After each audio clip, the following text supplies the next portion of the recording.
So Google Sites allows you to create pages based on one of four templates, or one of four default templates. You could create your own template and add it to the mix, but by default you're going to get a choice of four, and each one is designed for a particular function or activity. So what we've looked at so far is the basic web page. Let's create another web page and see how that works. So to create a page, you go to the page with a plus sign, create page in the upper menu on the right. It's going to ask you for a page name.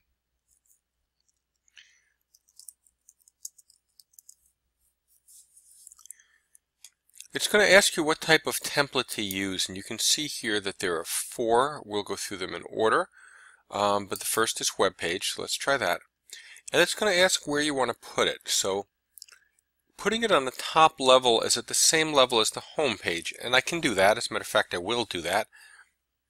Or I could put it under the home page, so make it a subcategory of home, and that will certainly make sense to do that in other circumstances. You can also choose a different location. So right now there's not much here, but it's going to display the hierarchy of your pages here, your sitemap, and it's going to then allow you to put it up here at the top, sample site, top level, to put it under not only the home page, but any other page that's listed here, and you can nest them to more than 1 degree. So if there was a page under home, you could put it there, and then it would be under that page which was under home. But for right now, I'll put it at the top level, and we'll say create. After a second or two, the page will be created. You're going to see it appear in alphabetical order in the left menu bar, and you can go to work.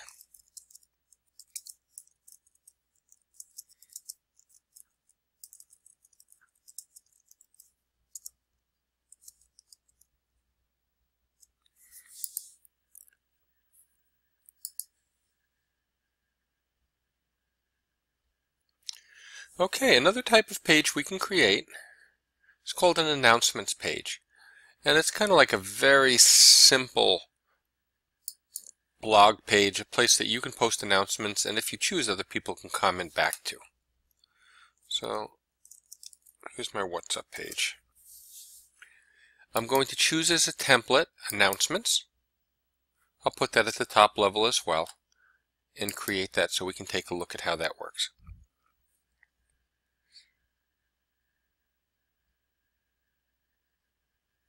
Okay, What's Up is listed over here, and this page looks a little different. It tells you that there are currently no posts, but I can create one by clicking the New Post now. So let's do that.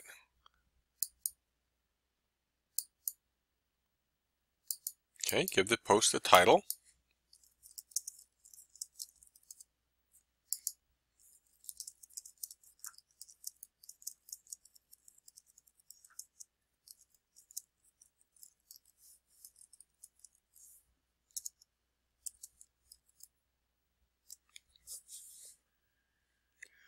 Okay, and what I have to do when I'm done is simply say save. Now I do have the option of saving a draft. That means it won't go live to everybody else. It will allow me to return and work on it. But if I want to make it public at this moment, I just say save. And of course by public I mean with those people I've shared it with. So we're going to look at permissions in a future video where you can keep this totally private. But if it is public, or if other people do have access to it, then hitting that save button will make this live. Notice it created that post underneath What's Up. So it's like it's created its own page for this post. It's also left a comments box at the bottom where people who have the correct permissions can comment to the post, and that will be visible to everybody. See? And there's a reply link on the comments, so that if someone does post a comment,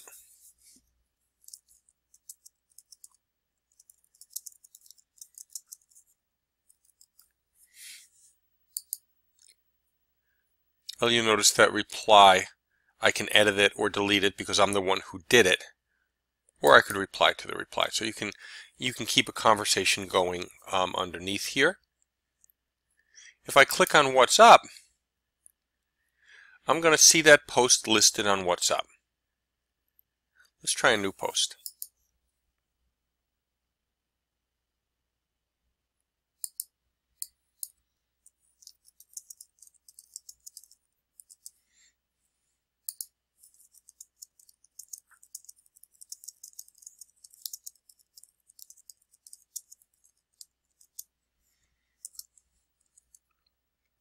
So I add my text. Notice that optionally I can add files to this, so I can put an attachment associated with this post. You can control that in the settings, and we'll look at that later. I'll simply save it. And after a minute or two, that will go live. Oh, my first post, my second post. When I come back to What's Up, the main page, you're going to see your second post is listed on top, your first post underneath. And it will list your most recent posts on this page without the comments. So if someone wants to look at this in more detail, they can click on the link, which is the title. And you can see there are no comments on my second post. But if I were to go back down to my first post, you can see the comments are threaded below. Let's try one more.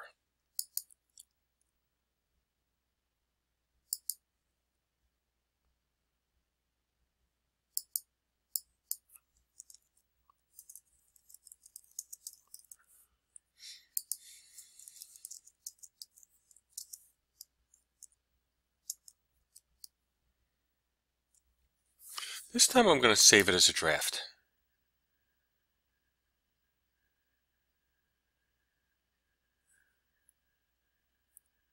Now, if I were to take the address, go to another browser and post it,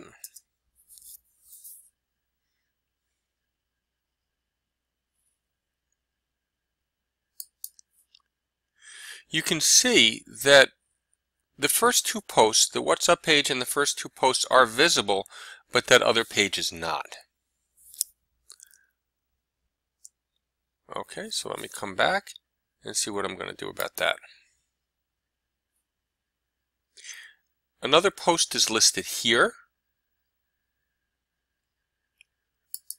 so I can access that as a draft here, and now when I save it,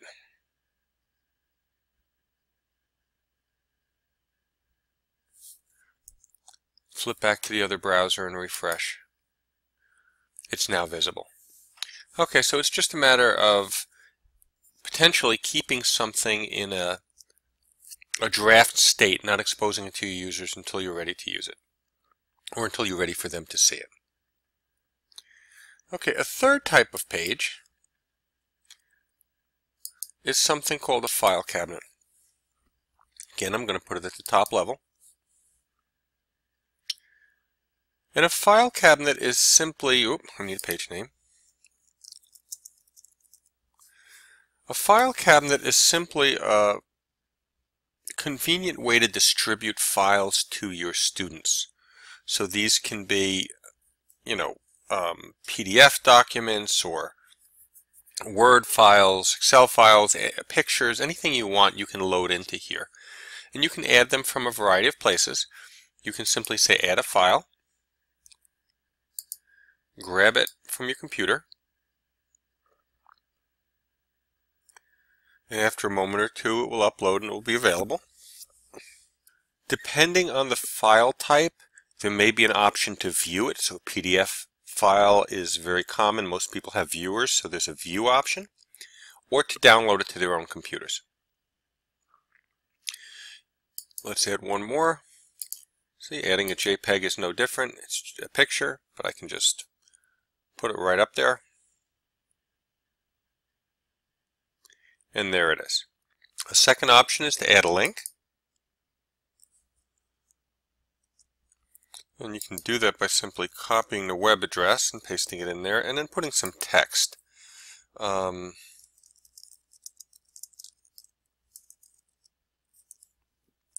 You can also add a description if you'd like.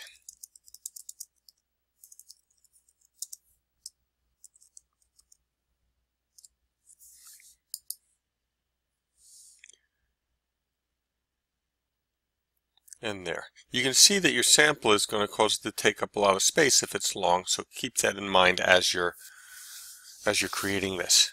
Your user will now be able to click the View menu. It will open in a new tab and they'll be able to go right to that article. You can add things from Drive.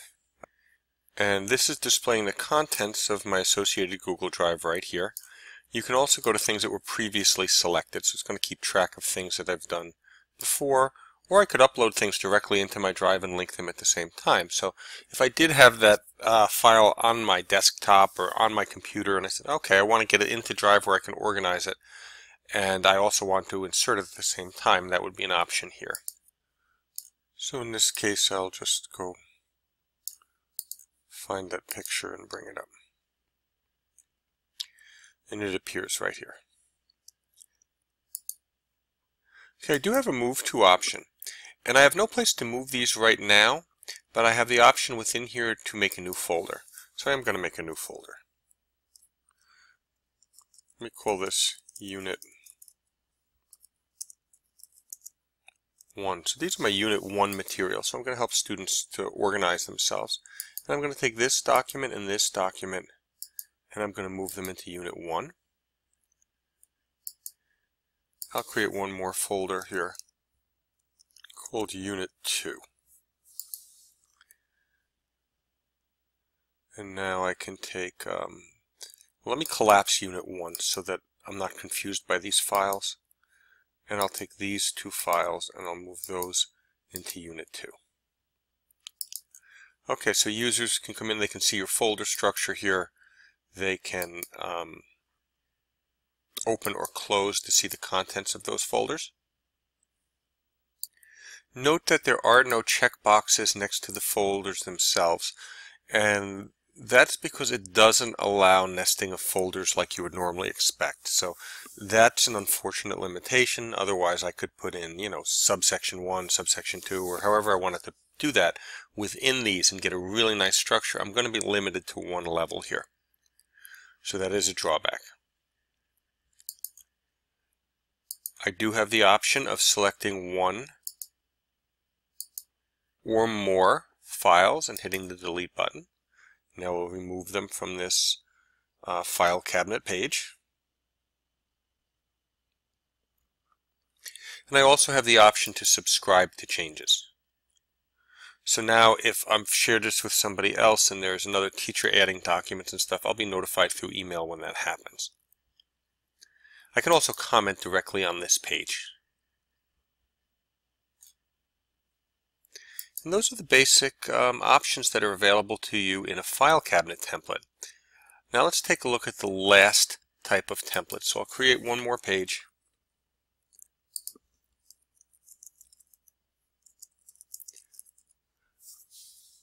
It's a list page, so I'm going to select that here. I'll put it at the top level because we can look at how to organize them in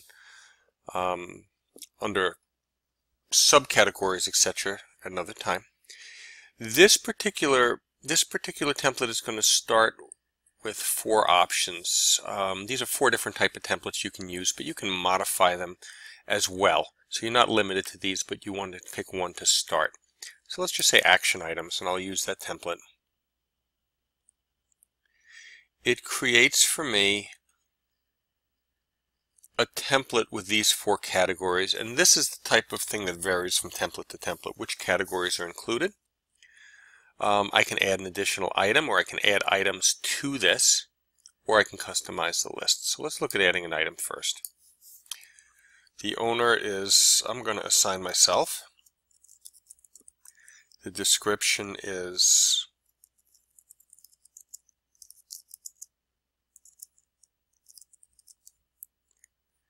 I'll leave the resolution blank for right now, and I'll just say save. Now that's been added to the list. Myself or others with the correct permissions can come in later and modify this, such as marking it complete, detailing a resolution, etc. So let me pause the video now and I'll add a few more items to my list so we have something to work with. Okay, you can see I've added a number of items to my to-do list.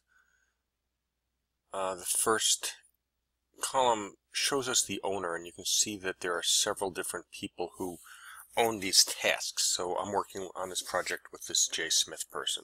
Second column is a brief description of what the task is. The third is how it was resolved. And the fourth is if it's complete or not. Now these can be edited, as I've said previously, and we'll look at that in a minute. But for now, let's just look at the sort options. So right now, I could just sort in ascending order or descending order the owners. So this would be a way for me to get a quick look at what it is that I have to do. So I've completed one of my tasks, and I have one more to complete, and it looks like J. Smith perhaps has two more to complete here. Okay, I could sort these alphabetically by description. That doesn't tend to make a lot of sense for me. It doesn't, you know, it's nice, but these descriptions are not going to group things in any meaningful way. You can see I've sorted now by resolution, so that would be another way to organize your information, or whether something is complete or not, which is a great way. So now I can just see that these three tasks are things that need to be done, and look at who needs to do them. Okay, let's look at how to customize the list. So clicking this link will bring me into a list that will start by showing me which fields I currently have, and I can reorder them. That's one way I can customize. So perhaps being complete is the most important thing to me, and I want to see that first. So I'm going to click on that and just move it up in the order until it's first. If I save this, when my page refreshes, this complete column will move over to the left side. Okay, other things that I can do. I can add additional columns. So I'm going to start that now, and I'm going to say this one is going to be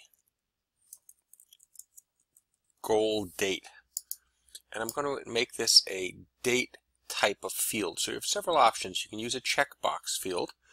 That was the type of thing we saw in complete. You can make it a date. You can make it a drop-down menu, which we'll look at in a minute, where you can choose from a number of pre-selected items. Text is the field that we've been using for most of them to type in, or you can make it a URL or a web link. So let's make this one a date. And say save. Take a second or two. And then we'll have this goal date here, and this might be something very, very useful because I can simply add when I'm planning to have these things done. So let's add another field here. I'll make another date field, and I'll just say date completed. Now you kind of have to watch the length of these. I would probably do something a little shorter, simply because they'll start to use up your available space along the top. You know, you've got a limited real estate. So I could put in my goal dates to start with, and then I could put in the date that they were actually completed, these tasks. Now, resolution. This could be a useful category for me, but perhaps I don't want to leave an unlimited number of options. Perhaps I don't want to make this something you can just type in. So let's go back to customize the list. We'll pick resolution, and I'm going to change this to a drop-down list. And now I'm going to be able to type in the different options. So I'm going to put in not complete or not completed, because that's the state everything is going to be in before. And then either it's posted to the site,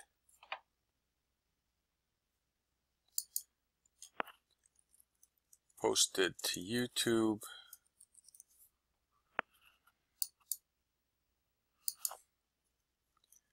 sent to appropriate person. Okay, so let's just say that those are the choices I want. So I'm either making documents and posting them to Classroom or to a site, videos perhaps to YouTube, and I can always come back and edit this if I find that these don't meet my needs. So after a couple of seconds it saves, And this time when I go in to create a new one, I'll choose from this list instead of typing in a box. I'll also be able to choose the dates here. So I'm going to say that the goal date is November 8th. Save. And that's a nice feature because if I had populated all of this, I could simply sort by the goal date, and I could put my most the things that were coming up soonest up at the top, and that would be a good way to organize myself. So you can see that this is one way to organize a project between multiple people. They do have several templates, not just this particular template, but when you're first creating them, you get several templates to choose from. But then you can customize them. So you can add or delete whatever you want, basically build your own. Also, one field we haven't looked at yet is the default sorting. Now you can sort by whatever you want once you're on the page, but I'm going to sort by goal date and then by owner. And so by default, when the page loads, these are blank, so it's not showing. As a matter of fact, let me just put in a couple of goal dates in here. The 2nd,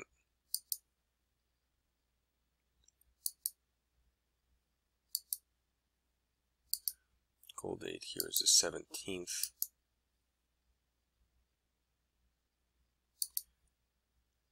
The goal date here is the 10th.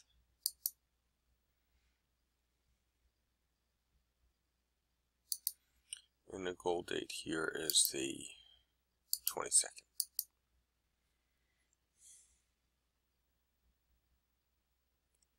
Okay, you can see when I refresh this page, they're now sorted in this goal date order. And I didn't put anything that had, say, 4 things that had the same goal date, but if I did, if these had the same date, then John Smith's goals would come up first and my goals would come up second. Okay, so a variety of different ways you can use the default sort order to better organize yourself. Okay, that being said, the to-do list, I have to admit, is probably the least used of the 4 templates. Sometimes people have to stretch a little bit for the project to find a use for it. But it's good to know how to do, and it's not very difficult to learn, so we're going to include it in the project. And that's an overview of the 4 different templates and the basic uses of those templates in Google Sites.